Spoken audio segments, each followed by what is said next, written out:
मनीष गर्ग भोपाल। मुख्यमंत्री मोहन यादव ने भोपाल के लाल परेड ग्राउंड में बुधवार 17 दिसंबर को 11वें अंतर्राष्ट्रीय वन मेले का उद्घाटन किया। उन्होंने इस दौरान प्रदर्शनी का निरीक्षण किया। सीएम ने वनोपज की खासियत का जिक्र किया। मुख्यमंत्री ने बताया कि वनोपज से स्थानीय रोजगार को बढ़ावा मिल रहा है। इसकी जानकारी भी लोगों को इस मेले में दी जा रही है। हमारे मसालों में रोगाणुओं से लड़ने की ताकत। सीएम ने वन मेले के उद्घाटन कार्यक्रम को संबोधित करते हुए कहा कि हमारे मसाले के अंदर दीर्घाजीवी होने की रोगाणुओं से लड़ने की ताकत है। हमारा काढ़ा कोविड के समय तो बिल्कुल परवान चढ़ गया। हमारा काढ़ा जब आया तो दुनिया के सामने क्या जबरदस्त कमाल किया। कौन सी बीमारी, कैसी बीमारी कोई पता नहीं चल रहा था। दुनिया में हाहाकार मचा। एलोपैथिक हमारे सभी माननीय चिकित्सक भी अपने प्रकार से वह बुखार की दवाई दे रहे थे। कुछ टाइम कैसे निकालें उस कठिन दौर में, लेकिन हर एक कोई घबरा रहा था। लेकिन घबराने में अमृत के समान काढ़ा तो वह भी पी रहे थे और हम सबको भी पिला रहे थे। उन्होंने आगे कहा कि हमारे यहाँ सायंकाल में पौधे की पत्ती नहीं तोड़ते हैं, इससे हम पौधों को बचाते हैं। हमारे लिए तो जीवन के ऐसे कई रहस्य हैं। परमात्मा की दया से जब कभी निराश का क्षण आते हैं तो हमारी परंपरा है आध्यात्मिकता की दुनिया में चला जाता, लेकिन चराचर के इस जगत में उससे जुड़ने के साथ हमने देखा ऋषि मुनियों ने अपने जीवन काल हमारे तो ऋषि मुनि अलग अलग विधाएं, उनके आधार पर हमको मिलेगा। महुआ का नया दौर का नया समय आया। सीएम ने कहा कि भारत की प्राचीन परंपरा पर सीएम ने कहा कि हजारों साल की वह परंपरा और सच में ये गिलोय का काढ़ा और यह जिस प्रकार से बाकी जड़ी बूटी, लेकिन आपने भी अर्जुन को जिस प्रकार से आधुनिक संसाधन के साथ अभी विमोचन भी कराया। अब हम तो आम तौर पर महुआ नाम सुनते घबरा जाते हैं, लेकिन महुआ का नया दौर का नया समय आया।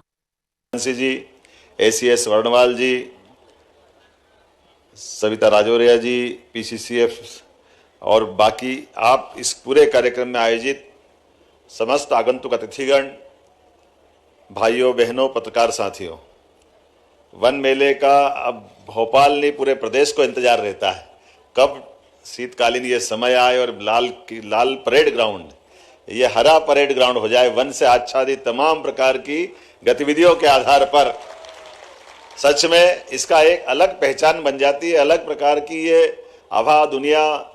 और ये सच है कि इस अंतर्राष्ट्रीय वन मेले का लोगों को इंतजार भी होता है। अलग अलग प्रकार की सारी वस्तुएं मैं देख रहा हूं कि जितने प्रकार से आपने संयोजन का प्रयास किया है, सच में औषधि पौधे, जड़ी बूटियां, आयुर्वेदिक उत्पाद के 350 से ज्यादा स्टॉल, ये आपकी अद्भुत एक लीला है, एक तरह से मैं मान के चलता हूं। और ये भी बात सही कि मेडिकल साइंस की प्रगति तो प्रशंसनीय है, लेकिन जड़ी बूटी का तोड़ नहीं हो सकता, ये भी पक्की बात है, ये पक्का। और हमारे ऋषि मुनियों ने भी विरासत से वो जो हमको ये वर्तमान का संसार दिया है, क्या क्या सोचा होगा और कैसे कैसे सोचा होगा, उनकी कल्पनाशीलता भी अद्भुत है। हमारे लिए जाने अनजाने हमारे साथ ये प्रकृति की वरदान वाली वस्तुएं कैसे हमारे भोजन में शामिल हो गई। कहाँ हमारा भोजन, सब्जी में हल्दी, सब्जी में सभी प्रकार के मसाले, और उन मसालों के अंदर दीर्घजीवी होने की, रोगाणुओं से लड़ने की ताकत, ये हमारी उस अवस्था को ये कोविड के समय तो बिल्कुल परवान चढ़ गया। हमारा काढ़ा जब आया तो अखाड़ा कम पड़ गया दुनिया के सामने। काढ़े ने क्या जबरदस्त कमाल किया है। कौन सी बीमारी, कैसी बीमारी, कोई पता नहीं चल रहा था। दुनिया में हाहाकार मचा। एलोपैथिक हमारे सभी मान्य चिकित्सक भी अपने प्रकार से वो बुखार की दवाई दे दो, कुछ टाइम कैसे निकाले उस कठिन दौर में, लेकिन हर एक कोई घबरा रहा था। लेकिन घबराने में अमृत के समान काढ़ा तो वो भी पी रहे थे और हम सबको भी पिला रहे थे। हर एक जगह आयुर्वेद ने जो अपना कमाल किया है, सच में हम भी वैसे मजाक में बोलते पेड़ क्या देते हैं, पेड़ क्या देते हैं, ये तो कोई भी बोल देगा, क्या ऑक्सीजन देते हैं। लेकिन पेड़ लेते क्या है, वो हमारी कार्बन डाइऑक्साइड लेते हैं। अगर वो कार्बन डाइऑक्साइड नहीं लेंगे तो सच में हमारा जीवन अधूरा हो जाएगा। हमारा और उनका ये पर्याय है, हमारी श्वास प्रति श्वास, उनके बिना जीवन अधूरा है। और यही तो एक वेद वाक्य की दृष्टि से कहा जाता है, यत पिंडे तत ब्रह्मांडे, जैसा पिंड है ये ब्रह्मांड है। और ब्रह्मांड में हम एक दूसरे पे अवलंबित है, हम एक दूसरे पे निर्भर है, दोनों से अलग अलग हो ही नहीं सकते। हर एक वो जीव, हर एक वो पेड़ पौधा और जगदीश चंद्र बसु ने, मैंने सही कहा पिछले, जब अपना पहली बार बताया कि पौधों में प्राण होते हैं, तो रॉयल सोसाइटी में जब इस बात का उनने रिसर्च करके सामने सिद्ध किया कि पौधों में प्राण होते हैं, लोगों ने तालियां बजाई, आनंद से उनको अपने कंधों पे उठा लिया, दुनिया के सामने बोले आपने चमत्कार कर दिया, गजब कर दिया। ये पौधों में प्राण होते, ये सिद्ध करने का ये प्रमाण आपके ज्ञान और ज्ञान के माध्यम से विज्ञान ने ये नया प्रकार का इतिहास लिखा है। अब वो उनने कहा कि भाई आपने इतना बड़ा काम किया, भारत वाले तो आपको सिर माथे पे बिठा करके पूरे देश और दुनिया में बताएंगे। उन्होंने कहा ये बात सही है कि मैंने आपके हिसाब से बड़ा काम कर दिया, लेकिन मेरे देश में मेरा कोई सम्मान नहीं होगा।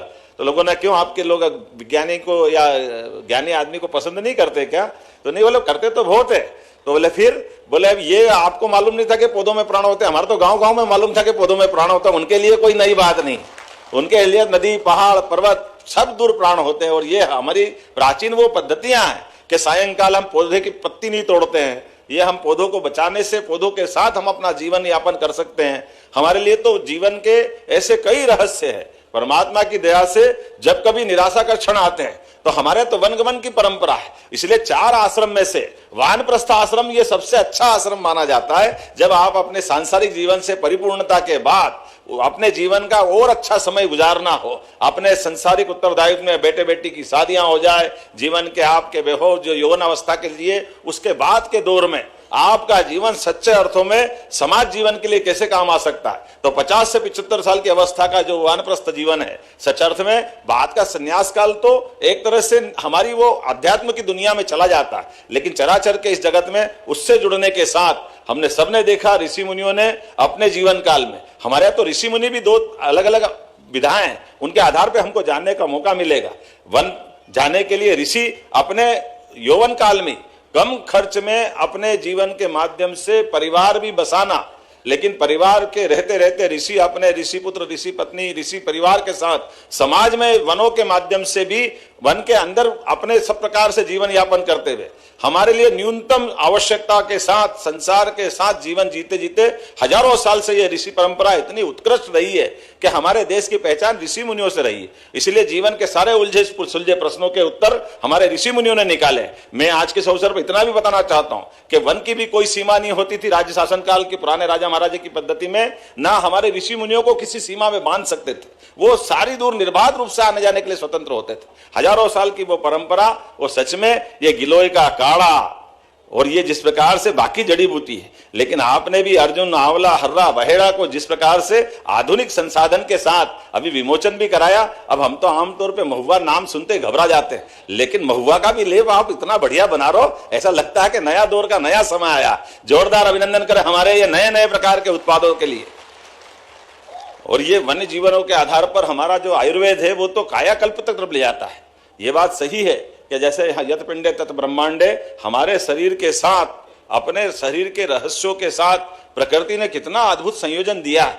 हमारी सारी दवाइयां कई बार एलोपैथिक की कमजोर पड़ जाती है, लेकिन आयुर्वेद बढ़ के हाथ पकड़ती है तो उम्र बढ़ जाती है, सारी चीजों का अलग से एक दौर निकल जाता है। वात, पित्त, कफ और तमाम प्रकार की कितने आयुर्वेद की बात भी ढूंढो तो ऐसा लगता है कि कदम कदम पर, लेकिन आयुर्वेद के माध्यम से अपने ये अदरक की, तुलसी की, सर्दी में आने वाली चाय भी कितना आनंद देती है। अब बताओ, अदरक की हमारी जो रसायन के साथ साथ उसकी जो औषधि है, पेट में अजवाइन और हींग का रामबाण इलाज तो कोई वैसे ही जान सकता है, हमको मालूम है। जिस प्रकार का अपना ये घर का किचन कमाल कर देता है, औषधि गुणों से युक्त हमारा काढ़ा और तमाम प्रकार की चीजों को आज का समय तो बाबा रामदेव ने घर घर तक पहुंचा दिया। हमारा ये तमाम आयुर्वेद का खजाना, हमारी वन औषधियों का ये वर्तमान का संसार। और आज के समय में जब दुनिया हमारी तरफ देख रही है तो योग से भी और संयोग से भी, लेकिन एक साथ समेकित रूप से सूर्य नमस्कार से लगाकर के हमारी औषधि तक, हमारी जीवन शैली, हमारे जीवन के जीने के साथ साथ प्रकृति के साथ कदम से कदम मिलाने की शैली ये अद्भुत है। ऐसे में मैं अपनी ओर से वेलनेस की दृष्टि से भी, हमारी सरकार के बनने के बाद मुझे इस बात का आनंद है कि पहले केवल 7 आयुर्वेदिक कॉलेज थे, एक साल में हमने 8 नए आयुर्वेदिक खोलने का, आयुर्वेदिक महाविद्यालय खोलने का शासकीय स्तर पर भी निर्णय किया। प्राइवेट पे तो हम बढ़ी रहे हैं, लेकिन वेलनेस सेंटर के आधार पर, हमारी तमाम प्रकार की मनोऔषधियों के आधार पर, ये हमारी संपदा, हमारी वन समितियों के माध्यम से समय बदल रहा है, कितने प्रकार से काम चल रहा है, क्या क्या काम चल रहा है। मैं बधाई देना चाहता हूं, आपने भागीदार बना करके वो सारी चीजें जोड़ने का प्रयास किया है। ऐसे में इस मेले में 10 विभागों द्वारा वन्य प्राणी, इको टूरिज्म, आयुष, औषधि पौधे, अनुसंधान, जैव विविधता इत्यादि की प्रदर्शनियां भी लगाई है और 50 से ज्यादा स्टॉल में 50-80 आयुर्वेदिक डॉक्टर और 100 पारंपरिक वैद्य भी अपनी सेवा देने को तैयार है। और इस मेले में पहली बार ट्राइबल आर्ट, अकाष्ठी वनोपज प्रसंस्करण का जीवंत प्रदर्शन किया जा रहा है। दोना पत्तल निर्माण, सबई रस्सी बनाना, शहद के प्रसंस्करण, बुदनी के खिलौने, लाख और गोंड के आर्ट, ऐसी कई कलाओं के लिए कितने प्रकार से संयोजन किया गया। और मेले के अंदर फूड जोन में भी 26 स्टॉल लगाए गए, जिसमें बांधवगढ़ के गोंडी व्यंजन, अभी तो मैंने खाए नहीं लेकिन सुन के पानी आ रहा, मुंह में मजा आ रहा है, अपने आप में इतना बढ़िया बनता। छिंदवाड़ा की वन रसोई और अलीराजपुर का पारंपरिक दाल पानिया, हमने दाल बाटी दाल बाफले तो बहुत खाए हैं, लेकिन दाल पानिया भी कम नहीं पड़ते हैं। वो वाकई हमारा झाबुआ का इतना बढ़िया भोजन है, आनंद आ जाता है। ऐसे में कई सारी प्रकार की बहुत सारी चीजें जुटाने का प्रयास किया। हमारी सरकार भी प्राथमिक वनोपज सहकारी समितियों को, जिला वन यूनियनों को, अनुसूचित जाति जनजाति पिछड़ा वर्ग को आर्थिक रूप से सशक्त बना रही है। और वैसे तेंदुपत्ता से लेकर कई जगह हमने बोनस के आधार पर हमारे वन्य आधारित जो ये समिति के लोग हैं या तेंदुपत्ता संग्रह के, उनको मदद के लिए कदम बढ़ाएं। आज 32 लघु वनोपज की न्यूनतम समर्थन मूल्य 25% की वृद्धि ये ट्राइफेड के माध्यम से की जा रही है। मैं एक बार फिर अपनी ओर से इसलिए भी बधाई देना चाहता हूं, जहां मैं बात कर रहा हूं वहां रातापानी अभयारण्य बार-बार लिख के दे देते हैं, ये डॉक्टर विष्णु श्रीधर वाकणकर हमारा अभयारण्य है, जोरदार अभिनंदन करें। भोपाल का ये हमारा टाइगर भी, आप टाइगर रिजर्व पार्क भी बहुत अद्भुत ऊंचाई हासिल कर रहा है। उसी प्रकार से माधव नेशनल पार्क भी उसी प्रकार से जरा ये नवा है। और सागर जिले में अब भीमराव अंबेडकर अभयारण्य, श्योपुर में जहानगढ़ अभयारण्य की स्थापना, चीते हमारे परिवार बढ़ाते बढ़ाते गांधी सागर तक पहुंच गए। और हमने अगला इसी जुलाई तक का टारगेट 2026 में नौरोदही अर्थात रानी दुर्गावती के नाम पर जो अभयारण्य बनेगा, जहां एक साथ टाइगर, चीता, तेंदुआ, ये सब प्रकार से हमारा वन समृद्ध होगा। ये हमारा अपने आप में बड़ा संकल्प भी है।